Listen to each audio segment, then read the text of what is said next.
श्री स्वामी समर्थ स्वामी सेवेकरांनो, स्वागत आहे आपल्या युट्यूब चॅनल स्वामी सेवेकरी संकेतमध्ये नवीन एका माहितीपूर्ण व्हिडिओमध्ये। तर ललिता सहस्रनाम स्तोत्र हे का वाचायचं यावर आपण आधी सुद्धा एक व्हिडिओ बनवलेला आहे, पण त्याच्यामध्ये थोडी माहिती कमी होती। या व्हिडिओमध्ये आपण थोडी जास्त माहिती सांगणार आहोत आणि हा व्हिडिओ खूप महत्त्वाचा ठरणार आहे तुमच्या आयुष्याला चेंज करण्यासाठी।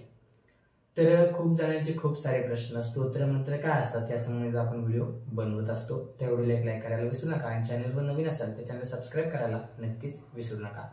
तर ललिता सहस्रनाम स्तोत्र ज्या व्यक्तीचं मरण जवळ आलेलं आहे त्यांनी सुद्धा हे स्तोत्र जर वाचलं तर त्याचं मरण सुद्धा पुढे ढकलत असतं।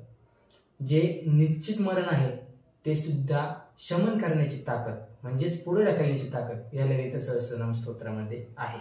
आणि जे अकाली मृत्यू येणार आहे त्याचे सुद्धा शमन करण्याचं म्हणजे पुढे ढकलण्याची ताकद या ललिता सहस्रनाम स्तोत्रामध्ये आहे। त्यासोबतच घरामध्ये वास्तुदोष असेल, तुमच्या घरात तुमचा जो परिवार आहे तो एकत्र राहत नसेल, रोजचे भांडणं असतील, त्या घरात जर तुम्ही ललिता सहस्रनाम स्तोत्र वाचलं तर तुमचं घर एकोप्याने हे नांदणार आहे आणि घरात सुख समृद्धी शांती वास्तू ही शांत राहणार आहे। त्यासोबतच एखाद्याला ग्रहपीडा लागलेली असेल तर त्याने काय करायचं आहे, समजा मी ललिता सहस्रनाम स्तोत्र वाचत आहे, एक हंडा घ्यायचा आहे, हंड्यावर आपल्याला हात ठेवायचा आहे आणि ललिता सहस्रनाम स्तोत्र हे पूर्ण वाचायचं आहे आणि तो हंडा ते पाणी आपल्याला त्या माणसाच्या अंगावर ओतायचं आहे म्हणजे त्याला अंघोळ घालायची आहे। तसं केल्यास त्या माणसाची ग्रहपीडा ही नष्ट होते आणि जो बाधित ग्रह आहे तो त्याला सोडून देतो। त्यासोबतच कुणाला आजारपण असेल तर हे जसं तुम्ही अभिमंत्रित पाणी केलं होतं, खूप हंडावर तुम्ही एक ग्लासभर पाणी केलं तरी चालेल आणि त्या व्यक्तीला प्यायला द्या।